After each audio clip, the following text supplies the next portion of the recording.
अस्सलाम वालेकुम वरहमतुल्लाहि वबरकातुहू। क्या आप जानते हैं कि दुनिया की सबसे पहली इबादतगाह कौन सी है?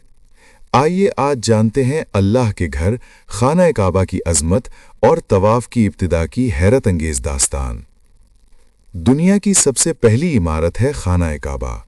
दुनिया की सबसे मुनफरिद और पाक इबादतगाह है खाना काबा।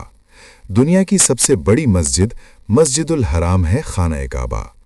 दुनिया की वाहिद खाना काबा इमारत है जिसे गुस्ल दिया जाता है।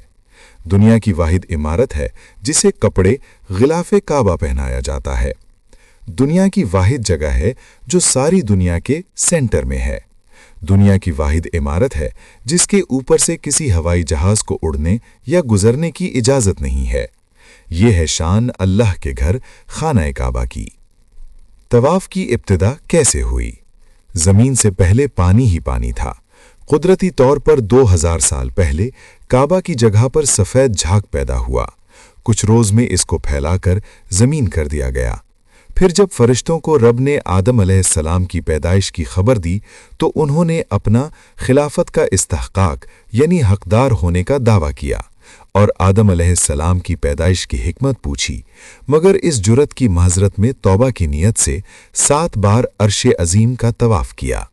फिर हुक्म इलाही हुआ कि जमीन में भी इसी झाग की जगह निशान लगा दो जहां मेरे बंदे खता करके उसके तवाफ से मुझे राजी किया करें। तफसीर इब्ने कसीर जिल्द अव्वल सूरह बकरा आयत नंबर 30।